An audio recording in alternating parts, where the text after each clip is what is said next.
चलो। Aurangzeb was the last ruler of the powerful Mughal ruler. He established control over a very large part of the territory that is now known as India. After his death in 1707, many Mughal governors and big zamindar began asserting their authority and establishing regional kingdom. As powerful regional kingdom emerged in various parts of India, Delhi could no longer function as an effective center. यानी औरंगजेब उस समय का एक अंतिम शासक था। उसने भारत के बहुत सारे प्रदेशों पर अपना अधिकार कर लिया। उसकी मृत्यु के बाद बहुत सारे गवर्नर ने अपना अधिकार उसके क्षेत्रीय राजाओं पर अपना अधिकार कर लिया और उसके बाद बहुत से शक्तिशाली राजा भारत के बहुत सारे देशों में उभर कर सामने आए और इसी तरह से दिल्ली भी इसके प्रभाव क्षेत्र से छूट ना सका। By the second half of 18th century, however, a new power was emerging on the political horizon, the British. The British originally came as a small trading company and were reluctant to acquire territory. How then did they come to master of a vast empire? In this chapter, you will see how this came about.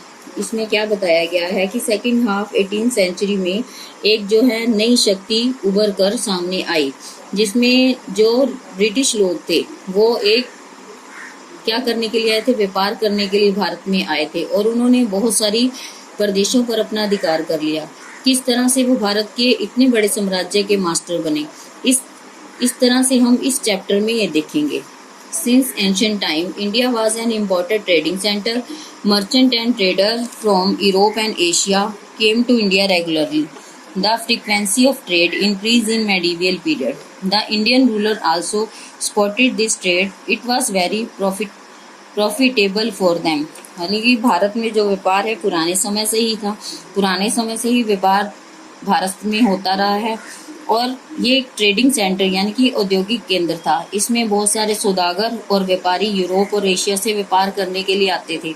इस तरह से medieval period में जो व्यापार है वो बढ़ रहा था। तो इंडियन रूलर्स यानी भारतीय शासकों ने व्यापार को इसलिए सपोर्ट किया क्योंकि उनके लिए यह बहुत ही लाभदायक था। Trade till the early 17th century was carried on by individual merchant and trader as they did not always have backing of their respective country.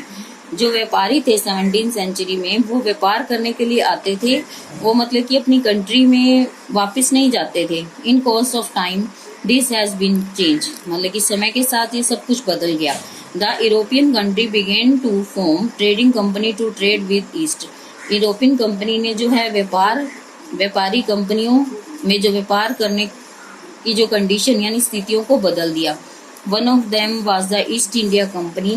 पहली जो थी ईस्ट इंडिया कंपनी थी। It was started by A group of merchant जो कि एक छोटे से समूह के साथ स्टार्ट हुई थी। In 1600 Queen Elizabeth first give it charter which granted the company the exclusive right to trade with the East, जिसने कंपनी को बहुत सारे अधिकार दिए पूर्व में व्यापार करने को।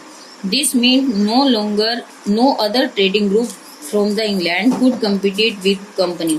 इस तरह से वो नहीं चाहते थे कि दूसरा कोई ग्रुप यानी व्यापारिक समूह आए उनके साथ, जैसे प्रतियोगिता होती है किसी की, प्रतियोगिता के साथ कंपनी के साथ कोई प्रतियोगिता करने वाला और कोई ग्रुप नहीं आना चाहिए। Now arrival of trading company From the 17th century onward, trading companies from Portugal, Holland, England, France and Denmark began to set up their base in India.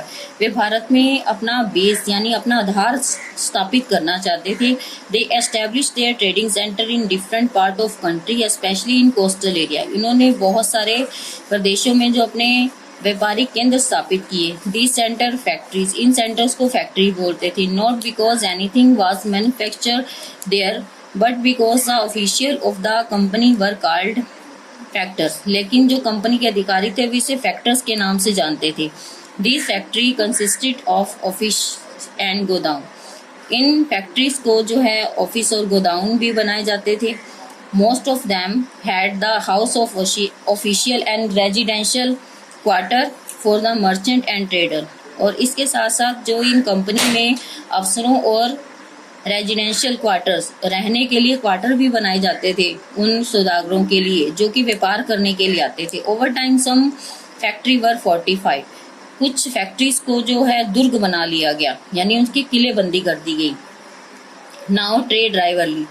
The presence of numerous trading company weighing for goods such as spice, pepper, clove, cardamom and cinnamon. मतलब कि बहुत सारी व्यापारी कंपनियां जो व्यापार करने के लिए आती थी, जैसे मसालों का व्यापार जिसमें काली मिर्च, लौंग, मोटी इलायची और सिनामोन दालचीनी, cotton, silk, Indigo, salt Peter and so on, और कई चीज़ों का व्यापार.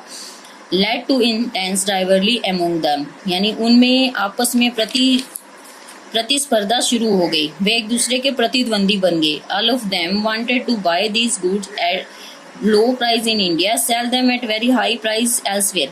वो क्या करना चाहते थे, यानी कि सभी लोग यही चाहते थे कि भारत में कम दामों से माल खरीद कर दूसरे यानी अपने देश में हाई प्राइसेस पे यानी अधिक मूल्य पर ये सामान बेचा जाए. In Europe, since profit from trade was used, each European country vied for greater share of this trade. Her European country इस व्यापार में अपना हिस्सा डालना चाहती थी. However, the quantum of trade was not sufficient to sustain all the company. यानी कि जो व्यापार की मात्रा थी उसको लेकर जो सारी कंपनियां थी वो sufficient यानी सफिशिएंट होता है कि जैसे मान लो कि हम किसी से संतुष्ट नहीं हैं. लिटल बाय लिटल, धीरे धीरे, the profit earn by them begin to shrink. जो प्रॉफिट में व्यापार में जो में लाभ हो रहा था वो धीरे धीरे कम होता गया. The only way to increase profit was eliminating competitors and ensuring a trade monopoly. और इसका सिर्फ एक ही रास्ता था कि व्यापार पर उत्तराधिकार किया जाए. The companies which had the support of their respective governments set out to just do it. मतलब कि कंपनी ने क्या किया, अपनी सरकारों को ये कदम उठाने के लिए कहा. They built their own armies and were not averse to using force to achieve their goal. उन्होंने क्या किया, उन्होंने अपनी आर्मी बनाई, अपनी सेना बनाई जिसका प्रयोग वो अपने उद्देश्यों की पूर्ति के लिए ही कर सकते थे. In course of time, the Portuguese, the Dutch, the Danes were outed from the Indian trade. उसके बाद जो डच और डेंस हैं इस व्यापार से बाहर निकल गए. The India and French become the key player. इसमें इंग्लिश और फ्रेंच जो थे मुख्य प्लेयर थे. Dominated trade between India and Europe, क्योंकि वे भारत में और यूरोप में व्यापार पर अपना अधिकार करना चाहते थे. Now the Portuguese. In 1498, Vasco da Gama discovered a sea route to India. The Portuguese were the first to set up trading company in India. They maintained their monopoly of Indian trade throughout the 16th century. Vasco D gamma जो समुद्री रास्ते से भारत में आया वो भी भारत में जो है अपना ट्रेडिंग सेंटर स्थापित करना चाहता था और उसने भी व्यापार पर एकाधिकार किया. Vasco D gamma remained friendly with Zamorin, the ruler of Calicut. Calicut के शासक के साथ उसने मैत्री संबंध तोड़ दिया. Only for a short time, थोड़े समय के लिए. He realized that the Arab trader had old friendly trading connection with Zamorin. उसने महसूस किया कि अरब ट्रेडर्स के जो है पुराने संबंध हैं जैमोरिन के साथ. He saw it would be difficult to gain presence over them. मतलब कि उसने देखा कि यह काम करना उनके लिए बहुत कठिन है. And made friend with the neighbouring ruler of Cochin. और इसलिए उन्होंने जो पड़ोसी देश के राजा कोचीन को अपना मित्र बना लिया. In Cochin Portuguese built a fort. Cochin में उन्होंने एक पुर्तगीज बिल्ट यानी एक उन्होंने किला बनाया या दुर्ग बनाया.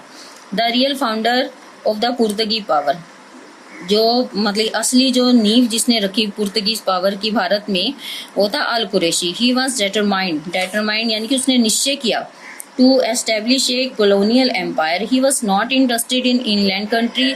ही establish various fortified trading centres known and factories. उसने बहुत सारे दुर्ग बनाए जिसको फैक्ट्रीज के नाम से जाना जाता था. Along with the west coast. In AD 1510, Al-Qurayshi captured Goa from the Sultan of Bijapur. Al-Qurayshi जो है गोवा के सुल्तान के यहाँ बीजापुर से पकड़ा गया. Turned it into headquarter, फिर उसे वापस लाया गया. Headquarter of the Portuguese Eastern Empire. His successor continued his policy. उसके जो सक्सेसर ने उसकी नीति को जारी रखा. And acquire other places like Diu, Daman, Salsette, Basin, Chol and Bombay. The Portuguese also obtained Santhome near Chennai and Hubli in Bengal.